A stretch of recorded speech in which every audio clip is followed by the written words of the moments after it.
ನವರಾತ್ರಿಯ 4ನೇ ದಿನ ಇಂದು ಕೂಷ್ಮಾಂಡ ದೇವಿಯ ಆರಾಧನೆ ಮಾಡಲಾಗುತ್ತೆ. ಹಾಗಿದ್ರೆ ಈ ಕೂಷ್ಮಾಂಡ ದೇವಿ ಯಾರು, ಈಕೆಯ ಜನನ ಯಾವ ಉದ್ದೇಶಕ್ಕೆ ಆಯಿತು ಅಂತ ಆಧ್ಯಾತ್ಮಿಕ ಚಿಂತಕಿ BV ಆರತಿ ಅವರು ರಿಪಬ್ಲಿಕ್ ಕನ್ನಡದ ಮೂಲಕ ತಿಳಿಸಿಕೊಟ್ಟಿದ್ದಾರೆ. ಬನ್ನಿ ನೋಡ್ಕೊಂಡು ಬರೋಣ.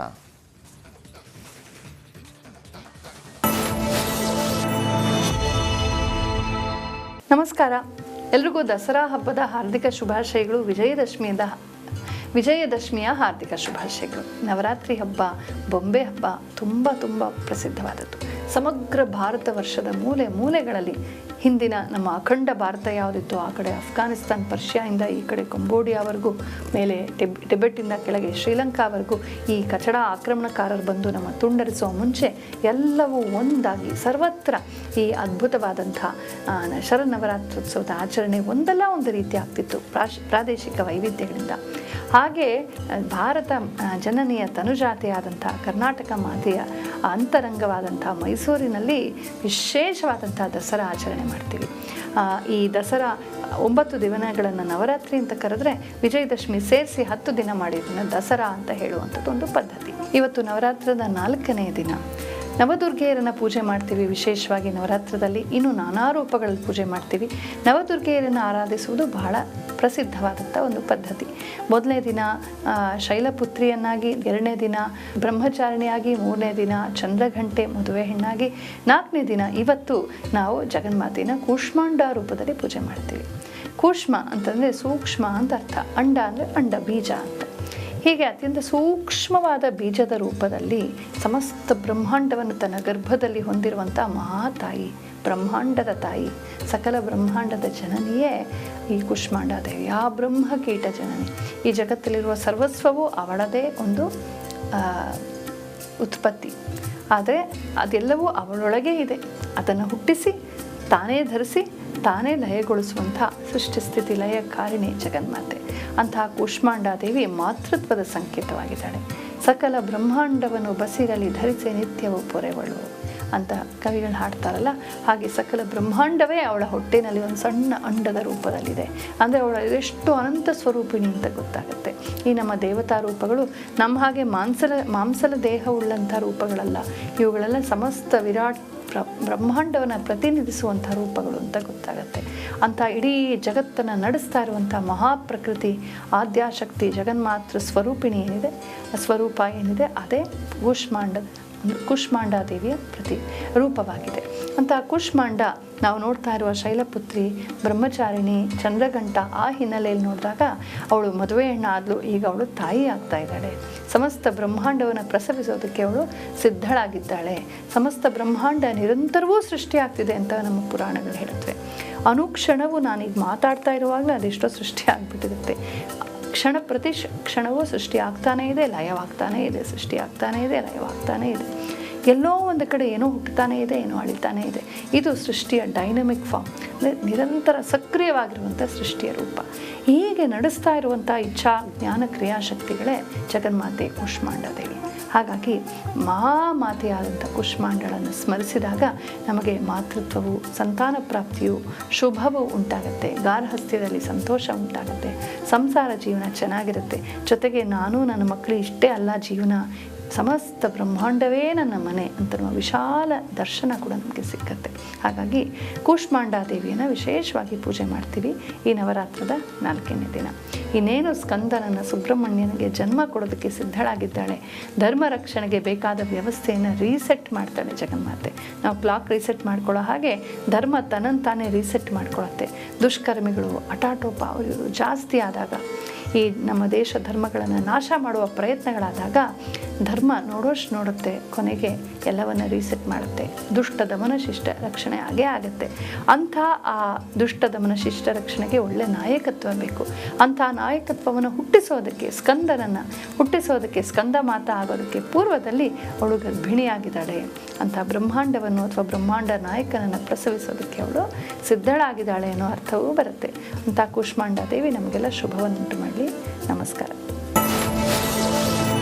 ನವರಾತ್ರಿಯ 4ನೇ ದಿನ ಇಂದು ಕೂಷ್ಮಾಂಡ ದೇವಿಯ ಆರಾಧನೆ ಮಾಡಲಾಗುತ್ತೆ. ಹಾಗಿದ್ರೆ ಈ ಕೂಷ್ಮಾಂಡ ದೇವಿ ಯಾರು, ಈಕೆಯ ಜನನ ಯಾವ ಉದ್ದೇಶಕ್ಕೆ ಆಯಿತು ಅಂತ ಆಧ್ಯಾತ್ಮಿಕ ಚಿಂತಕಿ BV ಆರತಿ ಅವರು ರಿಪಬ್ಲಿಕ್ ಕನ್ನಡದ ಮೂಲಕ ತಿಳಿಸಿಕೊಟ್ಟಿದ್ದಾರೆ. ಬನ್ನಿ ನೋಡ್ಕೊಂಡು ಬರೋಣ.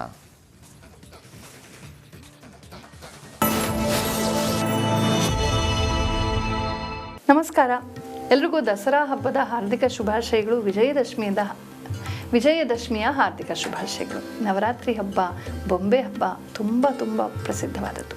ಸಮಗ್ರ ಭಾರತ ವರ್ಷದ ಮೂಲೆ ಮೂಲೆಗಳಲ್ಲಿ ಹಿಂದಿನ ನಮ್ಮ ಅಖಂಡ ಭಾರತ ಯಾವುದಿತ್ತು ಆ ಕಡೆ ಅಫ್ಘಾನಿಸ್ತಾನ್, ಪರ್ಷಿಯಾದಿಂದ ಈ ಕಡೆ ಕಂಬೋಡಿಯಾವರೆಗೂ, ಮೇಲೆ ಟಿಬೆಟ್ಟಿಂದ ಕೆಳಗೆ ಶ್ರೀಲಂಕಾವರೆಗೂ ಈ ಕಚಡ ಆಕ್ರಮಣಕಾರರು ಬಂದು ನಮ್ಮ ತುಂಡರಿಸುವ ಮುಂಚೆ ಎಲ್ಲವೂ ಒಂದಾಗಿ ಸರ್ವತ್ರ ಈ ಅದ್ಭುತವಾದಂಥ ಶರನ್ನವರಾತ್ರೋತ್ಸವದ ಆಚರಣೆ ಒಂದಲ್ಲ ಒಂದು ರೀತಿ ಆಗ್ತಿತ್ತು ಪ್ರಾದೇಶಿಕ ವೈವಿಧ್ಯಗಳಿಂದ. ಹಾಗೆ ಭಾರತ ಜನನಿಯ ತನುಜಾತೆಯಾದಂಥ ಕರ್ನಾಟಕ ಮಾತೆಯ ಅಂತರಂಗವಾದಂಥ ಮೈಸೂರಿನಲ್ಲಿ ವಿಶೇಷವಾದಂಥ ದಸರಾ ಆಚರಣೆ ಮಾಡ್ತೀವಿ. ಈ ದಸರಾ 9 ದಿನಗಳನ್ನು ನವರಾತ್ರಿ ಅಂತ ಕರೆದ್ರೆ ವಿಜಯದಶಮಿ ಸೇರಿಸಿ 10 ದಿನ ಮಾಡಿದ್ದನ್ನು ದಸರಾ ಅಂತ ಹೇಳುವಂಥದ್ದು ಒಂದು ಪದ್ಧತಿ. ಇವತ್ತು ನವರಾತ್ರದ 4ನೇ ದಿನ. ನವದುರ್ಗೆಯರನ್ನು ಪೂಜೆ ಮಾಡ್ತೀವಿ. ವಿಶೇಷವಾಗಿ ನವರಾತ್ರದಲ್ಲಿ ಇನ್ನು ನಾನಾ ರೂಪಗಳಲ್ಲಿ ಪೂಜೆ ಮಾಡ್ತೀವಿ. ನವದುರ್ಗೆಯರನ್ನು ಆರಾಧಿಸುವುದು ಬಹಳ ಪ್ರಸಿದ್ಧವಾದಂಥ ಒಂದು ಪದ್ಧತಿ. 1ನೇ ದಿನ ಶೈಲಪುತ್ರಿಯನ್ನಾಗಿ, 2ನೇ ದಿನ ಬ್ರಹ್ಮಚಾರಿಣಿಯಾಗಿ, 3ನೇ ದಿನ ಚಂದ್ರಘಂಟೆ ಮದುವೆ ಹೆಣ್ಣಾಗಿ, 4ನೇ ದಿನ ಇವತ್ತು ನಾವು ಜಗನ್ಮಾತೆನ ಕೂಷ್ಮಾಂಡ ರೂಪದಲ್ಲಿ ಪೂಜೆ ಮಾಡ್ತೀವಿ. ಕೂಷ್ಮ ಅಂತಂದರೆ ಸೂಕ್ಷ್ಮ ಅಂತ ಅರ್ಥ. ಅಂಡ ಅಂದರೆ ಅಂಡ, ಬೀಜ ಅಂತ. ಹೀಗೆ ಅತ್ಯಂತ ಸೂಕ್ಷ್ಮವಾದ ಬೀಜದ ರೂಪದಲ್ಲಿ ಸಮಸ್ತ ಬ್ರಹ್ಮಾಂಡವನ್ನು ತನ್ನ ಗರ್ಭದಲ್ಲಿ ಹೊಂದಿರುವಂಥ ಮಹಾತಾಯಿ, ಬ್ರಹ್ಮಾಂಡದ ತಾಯಿ, ಸಕಲ ಬ್ರಹ್ಮಾಂಡದ ಜನನಿಯೇ ಈ ಕೂಷ್ಮಾಂಡ ದೇವಿ. ಆ ಬ್ರಹ್ಮಕೀಟ ಜನನಿ. ಈ ಜಗತ್ತಲ್ಲಿರುವ ಸರ್ವಸ್ವವೂ ಅವಳದೇ ಒಂದು ಉತ್ಪತ್ತಿ. ಆದರೆ ಅದೆಲ್ಲವೂ ಅವಳೊಳಗೆ ಇದೆ. ಅದನ್ನು ಹುಟ್ಟಿಸಿ, ತಾನೇ ಧರಿಸಿ, ತಾನೇ ಲಯಗೊಳಿಸುವಂಥ ಸೃಷ್ಟಿ ಸ್ಥಿತಿ ಲಯಕಾರಿಣಿ ಜಗನ್ಮಾತೆ.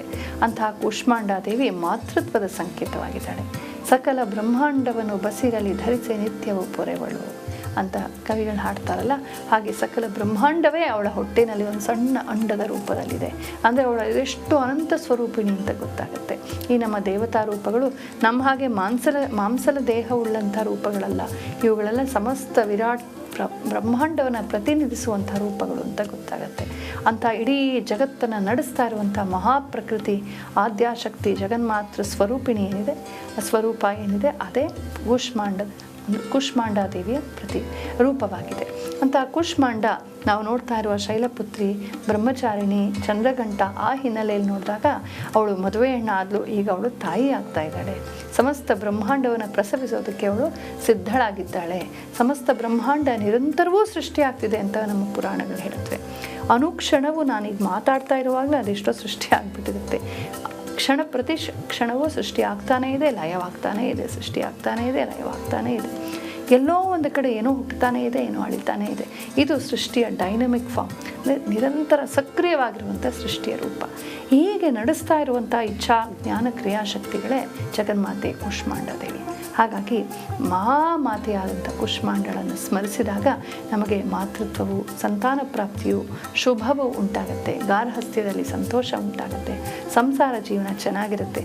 ಜೊತೆಗೆ ನಾನು ನನ್ನ ಮಕ್ಕಳು ಇಷ್ಟೇ ಅಲ್ಲ ಜೀವನ, ಸಮಸ್ತ ಬ್ರಹ್ಮಾಂಡವೇ ನನ್ನ ಮನೆ ಅಂತ ವಿಶಾಲ ದರ್ಶನ ಕೂಡ ನಮಗೆ ಸಿಕ್ಕತ್ತೆ. ಹಾಗಾಗಿ ಕೂಷ್ಮಾಂಡ ದೇವಿಯನ್ನು ವಿಶೇಷವಾಗಿ ಪೂಜೆ ಮಾಡ್ತೀವಿ ಈ ನವರಾತ್ರದ 4ನೇ ದಿನ. ಇನ್ನೇನು ಸ್ಕಂದನನ್ನು ಸುಬ್ರಹ್ಮಣ್ಯನಿಗೆ ಜನ್ಮ ಕೊಡೋದಕ್ಕೆ ಸಿದ್ಧಳಾಗಿದ್ದಾಳೆ. ಧರ್ಮ ರಕ್ಷಣೆಗೆ ಬೇಕಾದ ವ್ಯವಸ್ಥೆಯನ್ನು ರೀಸೆಟ್ ಮಾಡ್ತಾಳೆ ಜಗನ್ಮಾತೆ. ನಾವು ಕ್ಲಾಕ್ ರೀಸೆಟ್ ಮಾಡ್ಕೊಳ್ಳೋ ಹಾಗೆ ಧರ್ಮ ತನ್ನಂತಾನೇ ರೀಸೆಟ್ ಮಾಡ್ಕೊಳತ್ತೆ.